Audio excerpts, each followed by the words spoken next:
জেলায় জেলায় ছড়িয়ে রয়েছে এবিপি আনন্দর স্টুডিওর। আপনারা জানেন যে দিনের যাবতীয় গুরুত্বপূর্ণ খবর এই জেলার স্টুডিও থেকে সরাসরি আপনাদের কাছে পৌঁছে দিই আমরা। কিন্তু এই পর্বের শুরুতে আপনাদের বড় বাজারের ছবি দেখাবো, তার কারণ সেখানে আগুন লেগেছে এবং এই আগুন সময়ের সঙ্গে সঙ্গে ভয়ঙ্কর থেকে আরো ভয়ঙ্কর চেহারা নিচ্ছে। আসুন ঘটনাস্থলে সরাসরি আপনাদের নিয়ে যায় আমাদের প্রতিনিধি সত্যজিৎ বৈদ্য, সেখান থেকে রয়েছেন। সত্যজিৎ, 4 ঘন্টারও বেশি সময় প্রায় অতিবাহিত হতে চললো।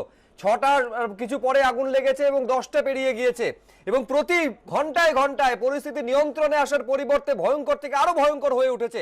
এই মুহূর্তে 10টা ইঞ্জিন কাজ করছে, কি পরিস্থিতি?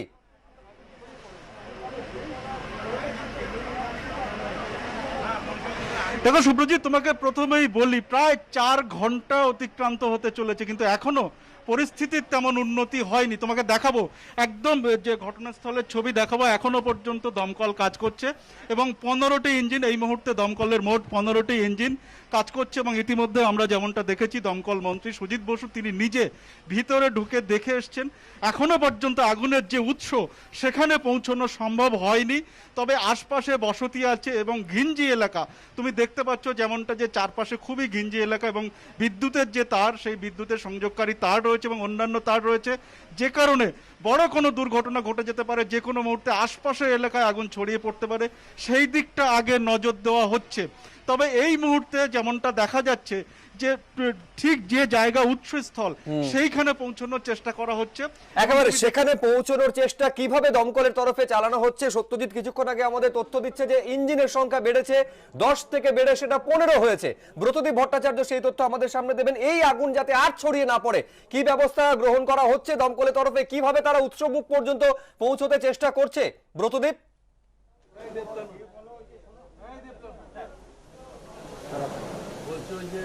দেখো, তোমাকে যেটা জানিয়ে রাখি যে এই যে বিল্ডিং এর মূল প্রবেশদ্বার, যেখান দিয়ে কিন্তু কিছুক্ষণ আগে পর্যন্ত ঢোকা সম্ভব হয়ে উঠছিল না, সেখান দিয়ে কিন্তু অবশেষে দমকলের যারা কর্মী তারা ঢুকতে পেরেছেন এবং যেখানে আগুনের উৎসস্থল অর্থাৎ দোতলার যে গুদামে আগুন লেগেছিল সেখান পর্যন্ত কিন্তু গেছেন এবং এখন কিন্তু সেখানে আগুন নিয়ন্ত্রণ করার কাজ চলছে। আমাদের সাথে এই মুহূর্তে দমকল মন্ত্রী সুজিত বসু নিজে রয়েছেন এবং সুজিত বাবু নিজেই কিছুক্ষণ আগে সেই দোতলা থেকে ঘুরে আসলেন। সুজিতে কি দেখলেন? আগুন নেভাতে গেলে এখন কি কি করতে হবে? দেখুন, আগুনটা আমরা তো প্রথমে ভাবছিলাম যে আগুনটা কন্ট্রোল হওয়া একটু কঠিন ছিল, কিন্তু এখন আমরা এন্ট্রি পেয়ে গেছি। আগুনের যে মূল উৎসস্থল সেই জায়গায় আমাদের লোকরা পৌঁছে গেছে, আমি নিজেও ঘুরে দেখে এসেছি। আর কিছুক্ষণের মধ্যে আমরা ফায়ার আউট ঘোষণা করে দেবো। একটা জিনিস বলছি, এই সমস্ত ঘিঞ্জি এলাকায় আর সমস্তটাই দাহ্য পদার্থ ছিল। এসব দাহ্য পদার্থ যেখানে থাকে এই সমস্ত ঘিঞ্জি জায়গায় কাজ করতে খুবই অসুবিধা হয়। আমাদের লোকেরা খুব তৎপরতার সাথে কাজটা করছে, কিন্তু যেহেতু দাহ্য পদার্থ তার সঙ্গে রাখি সব মিলিয়ে যে সমস্ত মেটেরিয়ালগুলো ছিল সবগুলোই কিন্তু দাহ্য পদার্থের মধ্যেই পড়ে। তা সুতরাং এই ধরনের কাজ করা খুবই রিস্কি কাজ আমরা করলাম এবং আমাদের লোকেদের সবাইকে ধন্যবাদ জানাচ্ছে। 10-15 মিনিট বাদে আমরা বলেই দেবো যে ফায়ার আউট হয়ে গেছে। আর আমাদের 15টা ইঞ্জিন এখানে কাজ করেছে, সমস্ত সিনিয়র অফিসারদের আমরা ডেকেছি এখানে, আমি নিজেও আছি উপস্থিত। কোনো মানুষের কোনো ক্যাজুয়ালিটি, কোনো আহত কেউ কিছু হয়নি। একেবারে দমকল মন্ত্রী যেটা বলছেন যে দাহ্য পদার্থ ঠাসা ছিল এখানে, ফলে আগুন দ্রুত ছড়িয়ে পড়ে। একটা স্বস্তির বার্তাও তিনি দিচ্ছেন যে খুব দ্রুত পরিস্থিতিকে নিয়ন্ত্রণে আনা সম্ভবপর হবে বলে আশাবাদী তিনি। ব্রতদীপ এবং সত্যজিৎ, তোমাকে ধন্যবাদ। অবশ্যই এই খবরে আমাদের নজর থাকবে। পাশাপাশি আরেকটি গুরুত্বপূর্ণ খবর, নারদ মামলায় এবার সুপ্রিম কোর্টে দ্বারস্থ মমতা বন্দ্যোপাধ্যায়। মামলায় মমতা বন্দ্যোপাধ্যায়কে পার্টি করা হলেও হলফনামা জমা নেয়নি কলকাতা হাইকোর্ট। আরো বিস্তারিত তথ্য আমরা জানবো, কথা বলবো আমাদের প্রতিনিধি সৌভিক মজুমদারের সঙ্গে। কি খবর রয়েছে সৌভিক? দেখো, তুমি জানো যে নারদ মামলায় মুখ্যমন্ত্রী মমতা বন্দ্যোপাধ্যায়, আইনমন্ত্রী মলয় ঘটক এবং সাংসদ এবং আইনজীবী কল্যাণ বন্দ্যোপাধ্যায়কে পার্টি করা হলেও মলয় ঘটক এবং মাননীয় মুখ্যমন্ত্রীর যে হলফনামা সেটা কলকাতা হাইকোর্ট জমা নেয়নি, তারা প্রত্যাখ্যান করেছিলেন। এবং তুমি জানো যে ইতিমধ্যেই মলয় ঘটক তিনি সুপ্রিম কোর্টের দ্বারস্থ হয়েছেন এবং এবার সেই মামলাতেই মাননীয় মুখ্যমন্ত্রী তিনিও সুপ্রিম কোর্টের দ্বারস্থ হলেন। মনে করা হচ্ছে যে আইনমন্ত্রী এবং মাননীয় মুখ্যমন্ত্রী দুটি মামলার শুনানি একত্রে আগামীকাল সকালবেলা হবে এবং তারপরে সুপ্রিম কোর্টের তরফ থেকে কি নির্দেশ দেওয়া হয় সেটাই এই মুহূর্তে দেখার। সুব্রজিৎ, ধন্যবাদ সৌভিক। আর এবার একেবারে রাজনীতির খবর, আলিপুরদুয়ার। উত্তরবঙ্গে আলিপুরদুয়ারে বড় সড়ো ফাটল বিজেপিতে ধরালো তৃণমূল। কিভাবে? মনিকা বিস্তারিত জানাচ্ছে আপনাদের।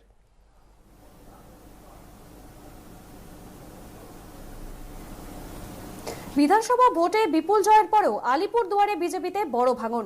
সাত অনুগামী নেতাকে নিয়ে তৃণমূলে যোগ দিলেন বিজেপির জেলা সভাপতি শুভেন্দু অধিকারীকে বিরোধী দলনেতা করায় শীর্ষ নেতৃত্বের বিরুদ্ধে সুর চড়ালেন গঙ্গা প্রসাদ শর্মা, যদিও গুরুত্ব দিতে নারাজ বিজেপি।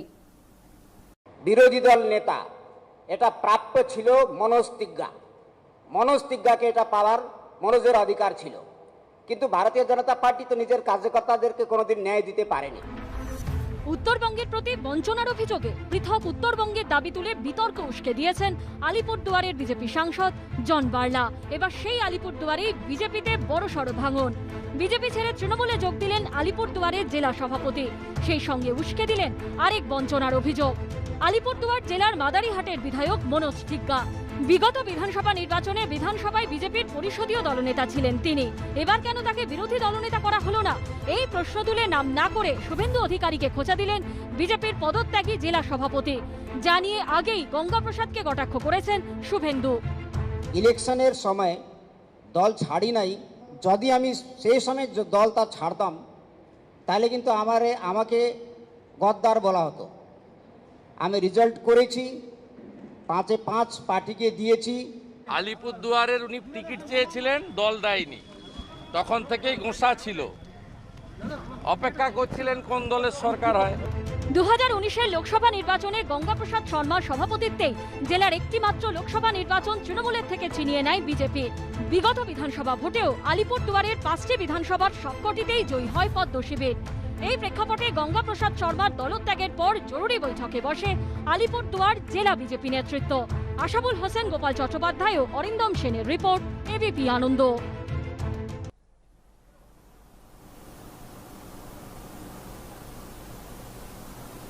স্বাধীনতার পরে এমন ভোট পরবর্তী হিংসা, এত বর্বরতা আগে কখনো দেখিনি। উত্তরবঙ্গ সফরের শুরুতেই ভোট পরবর্তী অশান্তি নিয়ে রাজ্য সরকারকে এই ভাষায় বিঁধলেন জগদীপ ধনখড়। পাল্টা রাজ্যপালের ভূমিকা নিয়ে প্রশ্ন তুলেছে তৃণমূল। ভোট পরবর্তী অশান্তি সংক্রান্ত মামলায় কলকাতা হাইকোর্টে যেদিন রাজ্য সরকার ধাক্কা খেল, সেদিনই উত্তরবঙ্গ সফরে গিয়ে এই ইস্যুতে ফের রাজ্য সরকারের কঠোর সমালোচনা করলেন রাজ্যপাল জগদীপ ধনখড়। দিল্লিতে রাজ্য সরকারের বিরুদ্ধে নালিশ ঠুকে বাংলায় ফিরেই উত্তরবঙ্গ সফরে গিয়ে রাজ্যপালের অভিযোগ, পরিস্থিতি ভয়াবহ হয়ে উঠলেও তৃণমূল সরকার কার্যত কোনো ব্যবস্থাই নেয়নি। 2 मई के पश्चात जो घटनाक्रम है उससे मैं चिंतित हूँ, मैं परेशान हूँ कि 7 सप्ताह होने के बाद भी इतनी भयावह स्थिति को नकारा जा रहा है। ভদ্রলোকের টিভি রোগ হয়েছে, টিবি না, টিউবারকুলোসিস না, টিভি রোগ।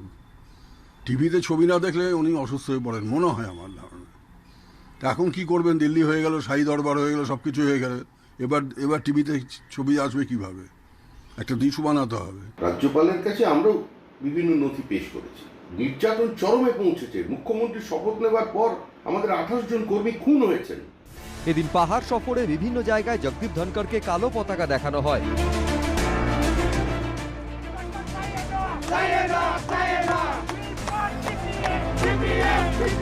বিক্ষোভের মধ্যেই বৃষ্টি ভেজা পাহাড়ের সুদৃশ্য ও সুবিশাল রাজভবনে পৌঁছন রাজ্যপাল। 7 দিন এখানেই থাকবেন ধনখড়। ঋত্বিক মণ্ডল, আশাবুল হোসেন, উজ্জ্বল মুখোপাধ্যায়, এবিপি আনন্দ। দুর্নীতির অভিযোগে গ্রেপ্তার হলেন রাজীব বন্দ্যোপাধ্যায় ঘনিষ্ঠ বিজেপি নেতা। পুলিশের জালে জগদীশপুর পঞ্চায়েতের প্রাক্তন প্রধান। রাজনৈতিক চক্রান্তের অভিযোগ বিজেপির। আগে কেউ অভিযোগ তোলেনি, পাল্টা দাবি তৃণমূলের।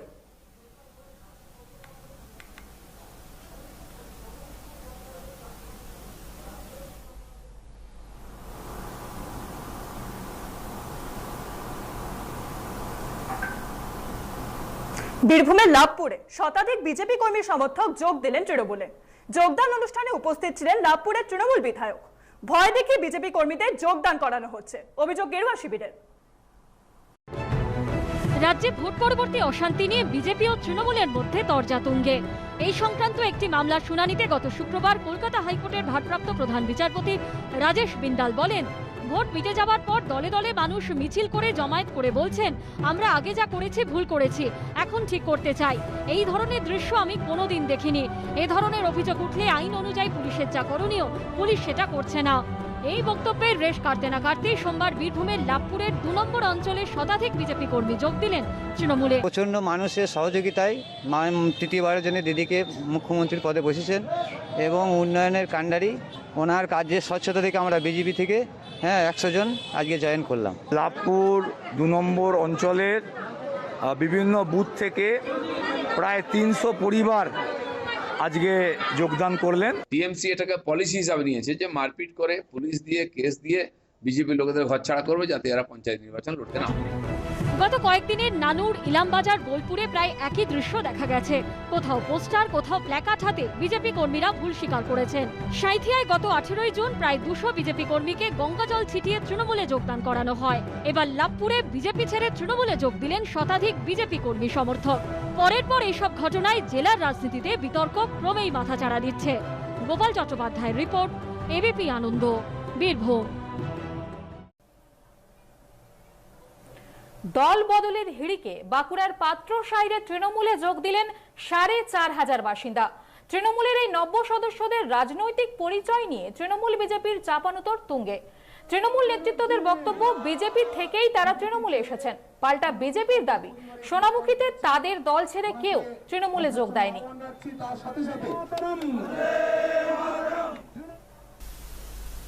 ফিরে এলাম বিরতির পর, দেখছেন আনন্দ লাইভ। কাল কালিয়াচক হত্যাকাণ্ডের পুনর্নির্মাণ করা হতে পারে। মৃত্যুর কারণ নিশ্চিত করতে মৃতদেহের ভিসেরা টেস্ট হবে, জানালেন মালদার পুলিশ সুপার। পুলিশ সূত্রে খবর, শুধু মা, বাবা, বোন, ঠাকুমাকে খুনই নয়, নিজের মামাকে ভয় দেখিয়ে 2.5 লক্ষ টাকা আত্মসাতের অভিযোগও রয়েছে আসিফের বিরুদ্ধে। মালদার কালিয়াচক হত্যাকাণ্ডের নৃশংসতা বাড়িয়ে দিয়েছে রাজ্যবাসীকে। অভিযোগ, নিজের হাতে মা, বাবা, বোন, ঠাকুমা একে একে রক্তের সম্পর্ককে শেষ করে দিয়েছে এই তরুণ। শুধু তাই নয়, সেই মৃতদেহগুলি 4 মাস ধরে বাড়িতেই রেখে দিয়েছে অভিযুক্ত আসিফ মোহাম্মদ। পুলিশ জানিয়েছে, কালিয়াচক হত্যাকাণ্ডের পুনর্নির্মাণ করা হবে। মৃত্যুর কারণ নিশ্চিত করতে করা হবে মৃতদেহের ভিসেরা টেস্ট। সমস্ত ইলেকট্রনিক্স গ্যাজেটের ফরেনসিক টেস্ট হবে। ডিপ ওয়েব অ্যাক্সেস করার জন্য যে সার্চ ইঞ্জিন ব্যবহার করা হয়, আসিফের ল্যাপটপে তার সন্ধান মিলেছে। পুলিশ সূত্রে খবর, শুধু মা, বাবা, বোন, ঠাকুমাকে খুনই নয়, নিজের মামাকে ভয় দেখিয়ে 2.5 লক্ষ টাকা আত্মসাতের অভিযোগও রয়েছে আসিফের বিরুদ্ধে। এখন পর্যন্ত আমরা কোনো এভিডেন্স পাইনি যেটা প্রুভ করছে কি ও ভার্চুয়াল কারেন্সি বা ভার্চুয়াল ওয়ালেট রাখে। ও ভার্চুয়াল কারেন্সি যেটা আছে সেটা ছিল, সেটাকে কোনো ইলিগাল অ্যাক্টিভিটি ইউজ করতো, এটা আমরা যাচাই করব। ও বলছে আদৌ ওইভাবে ক্রাইম করাটা সম্ভব আছে কি না আছে, এই পরিস্থিতিগুলো আমরা যাচাই করব।